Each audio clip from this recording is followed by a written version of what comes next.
L'achat de produits contrefaits s'effectue facilement et rapidement de nos jours. En 2 clics, on peut retrouver des milliers de produits de contrefaçon à l'identique, que ce soit des faux AirPods ou un faux sac Louis Vuitton. La contrefaçon à l'identique réfère aux instances où une personne utilise la marque de commerce qui appartient à une autre personne en liaison avec exactement les mêmes produits et services. On peut donc valablement se demander quelles sont les conséquences reliées à la vente d'un produit contrefait. La réponse se décline en 2 volets, donc pour le commerçant et pour le consommateur. Pour le commerçant, la fabrication, la commercialisation et la vente d'un produit contrefait à l'identique est totalement illégale selon la loi sur les marques de commerce. En effet, la loi confère au propriétaire d'une marque de commerce le droit exclusif à l'emploi de sa marque à travers tout le Canada en ce qui concerne les produits et services prévus à son enregistrement au registre. En d'autres mots, par le biais de cet enregistrement, on peut s'assurer d'avoir le monopole sur l'utilisation de la marque. À ce stade, on pourrait se demander qu'est-ce qui constitue une marque de commerce. La loi définit la marque comme étant un signe ou une combinaison de signes employés dans le but de distinguer des produits ou des services de ceux d'autres personnes. De plus, la loi nous précise que le signe vise notamment les mots, les noms des personnes, les dessins, les chiffres, les couleurs, les lettres, les éléments figuratifs, les formes tridimensionnelles, les hologrammes, les textures, les sons, les odeurs, les goûts et bien plus. En ce qui concerne l'enregistrement de la marque de commerce, il s'effectuera auprès de l'Office de la propriété intellectuelle du Canada. Celle-ci va statuer sur son caractère distinctif et va valider la marque de commerce. Cet enregistrement sera valide pour une durée de 10 ans et sera renouvelable par la suite.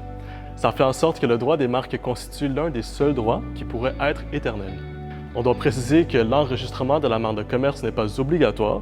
Cependant, la marque enregistrée pourra bénéficier de l'entièreté du régime de protection prévu par la loi, à l'opposé de la marque non enregistrée. L'objectif du régime de protection des marques de commerce est simple. On veut limiter les instances où le consommateur sera confus au niveau de la source d'un produit. La marque de commerce vise donc à protéger le signe distinctif au bénéfice du consommateur. En associant la marque avec son produit, on peut s'attendre à une certaine qualité et réputation qui l'accompagne, d'où l'importance pour les propriétaires de marques de commerce de protéger leur marque et de limiter la propagation de produits contrefaits sur le marché. Les remèdes en marque de commerce, d'ailleurs, comme dans tout droit de propriété intellectuelle, il y en a plusieurs. Les principaux sont d'abord, tu veux que le gars arrête de faire ce qu'il fait, donc ça s'appelle une injonction.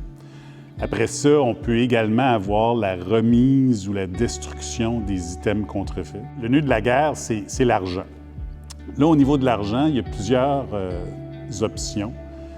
Les 2 principales étant soit le paiement de dommages-intérêts, donc compenser la perte que le titulaire de la marque a subie du fait des agissements du contrefacteur, ou la restitution de profit, c'est-à-dire priver le contrefacteur du bénéfice de ses agissements illégaux.